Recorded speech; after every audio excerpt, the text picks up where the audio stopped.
This is the Contreras Report. Welcome. I am Raul Lowry Contreras. Let's talk about Mexico today. 3 things that should interest you. Mexicans are being attacked and killed by narcos in the state of Michoacan, northwest of Mexico City. President Andres Manuel Lopez Obrador is not doing anything about it. He has abandoned the people of Michoacan to the ruthless narcos. How? The president of Mexico is refusing to send army troops into Michoacan to help. From Mexico News Daily, we have this. 5 men were decapitated after being murdered by the Jalisco New Generation cartel members during a lengthy offensive in Michoacan, according to local authorities. The powerful and notoriously violent cartel began an attack in the Tierra Caliente municipality, that's the hot land, the jungle area, municipality, on Tuesday evening and remained on the offensive late on Wednesday. This is going on all over the state of Michoacan. The other day, my producer and I had lunch in a seafood restaurant in Tijuana, Baja California. It is like almost every Southern California city. Its people are mostly from some other part of the country. So I asked our teenage waitress where she was from. Michoacan, she said.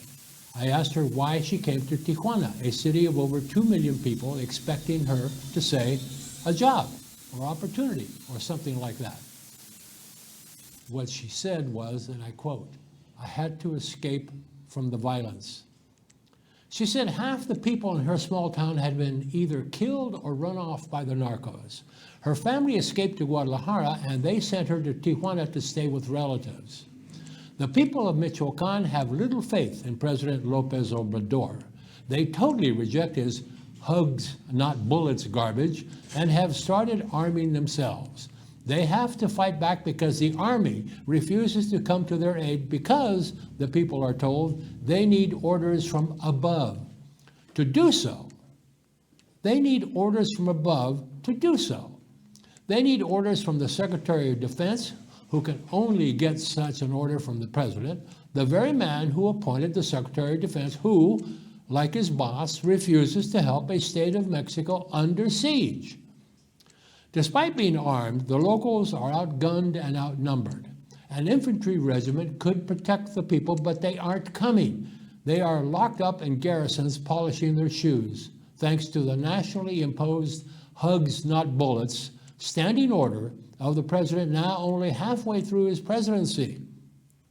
Crime, another subject. Lopez Obrador promised the voters he would stamp out crime when he was elected in 2018. He not only has not, he lies about it to the people in official messages. As you know, he has a daily news conference every morning, every single morning. And in those news conferences, he lies.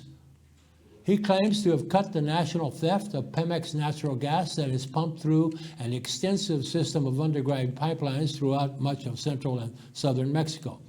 It was rampant before he became president. It was a national crime. He says he's pretty much stopped it. He says so in his report to the people and on his website. He lies. Lopez Obrador is a liar.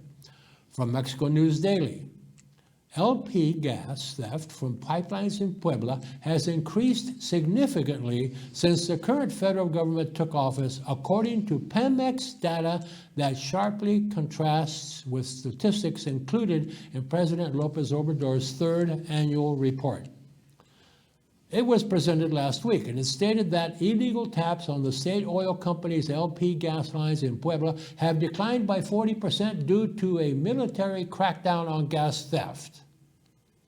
But Pemex official data, shows that illegal taps have increased every year since Lopez Obrador took office in December 2018.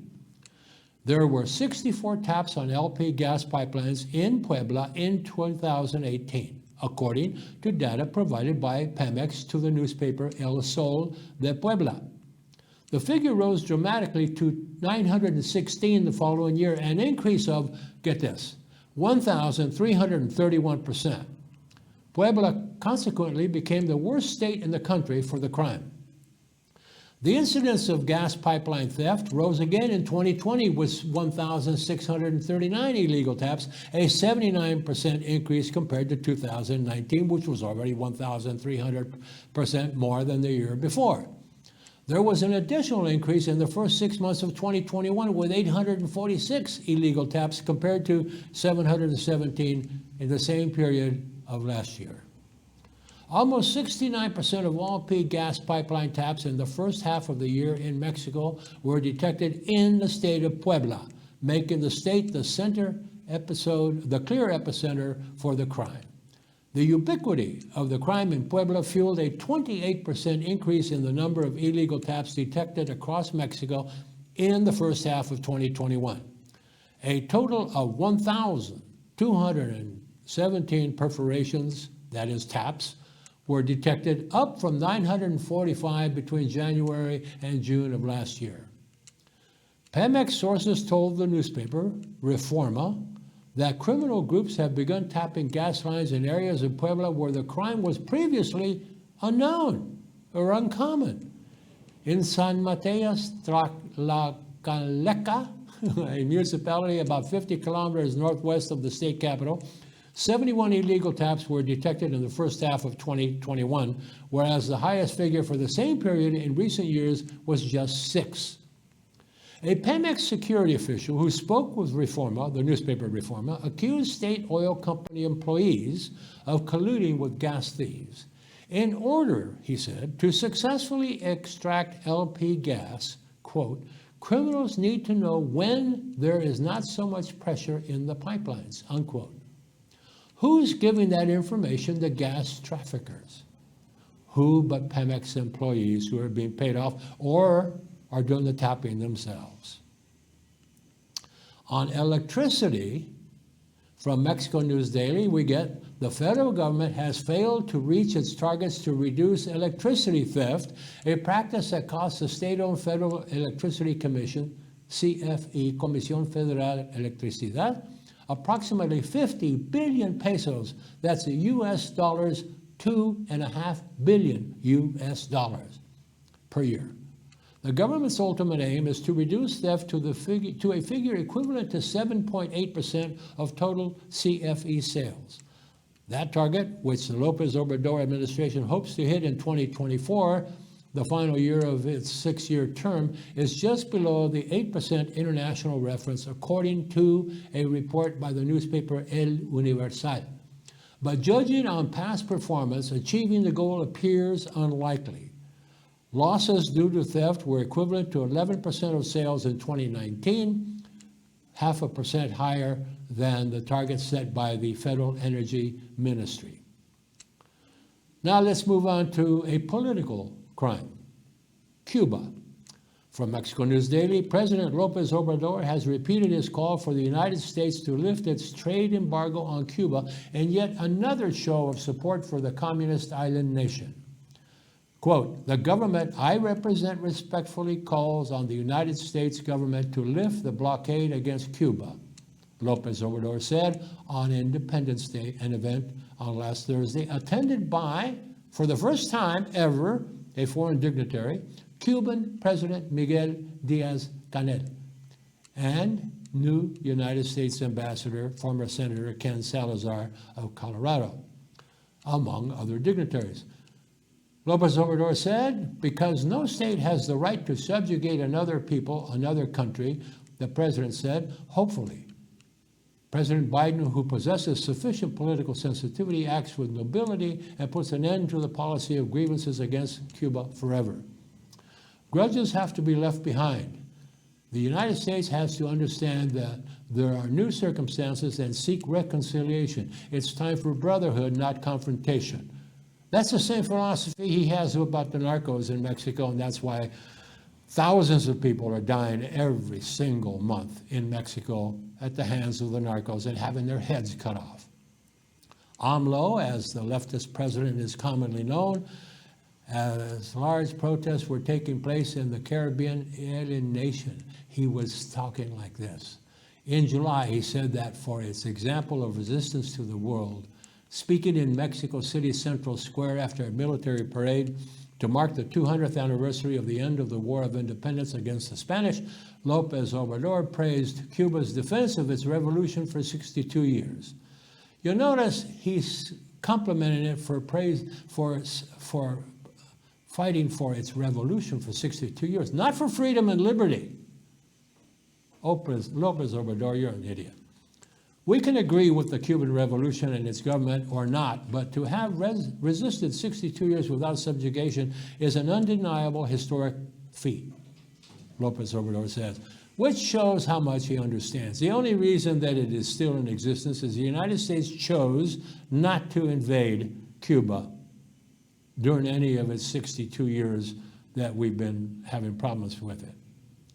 Because if we landed a division of Marines in eastern Cuba and paratroopers in western Cuba, there would be no Cuban communist government. Consequently, Lopez Obrador says, I believe that the people of Cuba, for their fight in defense of the country's sovereignty, deserve the prize of dignity, AMLO said. Speaking at the same event, the Cuban president, Diaz-Canel, the first foreign leader to address a Mexican Independence Day ceremony, said that Cuba will always remember Mexico's support during trying times.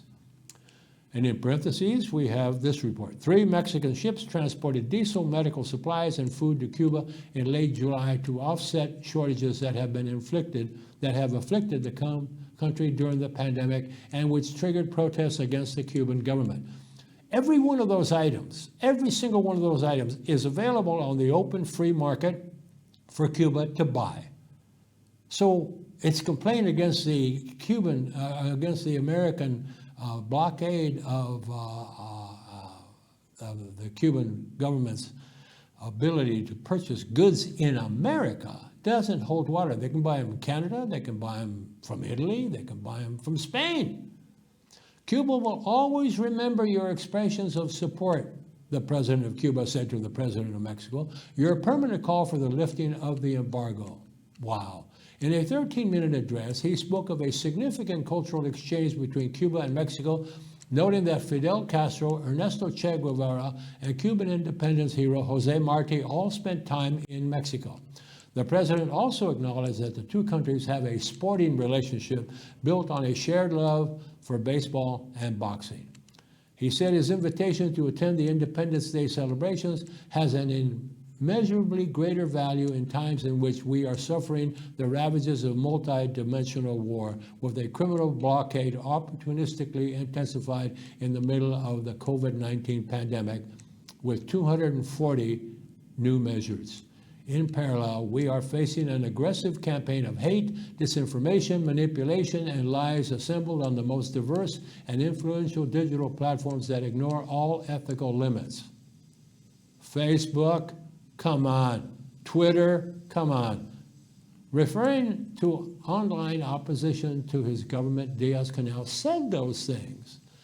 Under the fire of this total war, the solidarity of Mexico with Cuba has awakened in our people greater admiration and the deepest gratitude, he said. Long live the friendship between Cuba and Mexico. This report has been compiled with reports from the newspapers Milenio and Reforma that the president of Mexico says tell lies about him. But here they're quoting the president of Cuba directly, who is complimenting Lopez Obrador and his Mexican government in not supporting the United States in its effort to bring freedom to the people of Cuba. There are those who would argue with that position. That's true. But most people know that the Cuban government doesn't have the right to subjugate its people with tyranny and dictatorship. Have an open vote, supervised by the United Nations. I bet you the Cuban Communist government wouldn't last 5 minutes. And the Mexican president should know this because, after all, he was elected in a free and open election, which is not available in Cuba. So that's what's wrong with Lopez Obrador.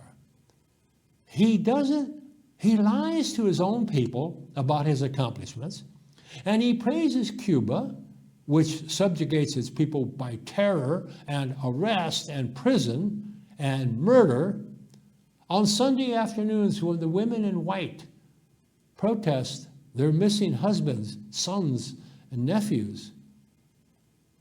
when they protest why they have disappeared, why they're in prison, if they're in prison, and why, if they're even alive, are they being held by the Cuban government? Why? Why doesn't Lopez Obrador ask that publicly? Ask the Cubans to release the political prisoners that are in their prison. He won't do it. He won't do it. Because he now is saying if he's called a communist, he's very proud to accept that term. That's what he is, a communist. And the people of Mexico are suffering. There are more people poor today than there were a year ago, mainly because of the pandemic. And sure, he spread a few pesos around to some of the people, but nowhere near enough, because he refuses to spend pesos of the people on the people. Instead of massive intervention to save businesses, for example, he set up a program with piddly little loans that last 3 or 4 days. You know, a few hundred pesos that last hours to try to keep businesses in a survival mode. No. Lopez Obrador admires Cuba and admires their fight, and the Cuban president calls it total war with the United States. No, it's not total war, you little punk, because if they were, the Marines would be in Havana. They would not be in Guantanamo. They would be in Havana, and you would be in the Soviet Union in exile. Thank you for being with us again. And I welcome your comments. If you have any, send them to the email address that will be on your screen in a few minutes.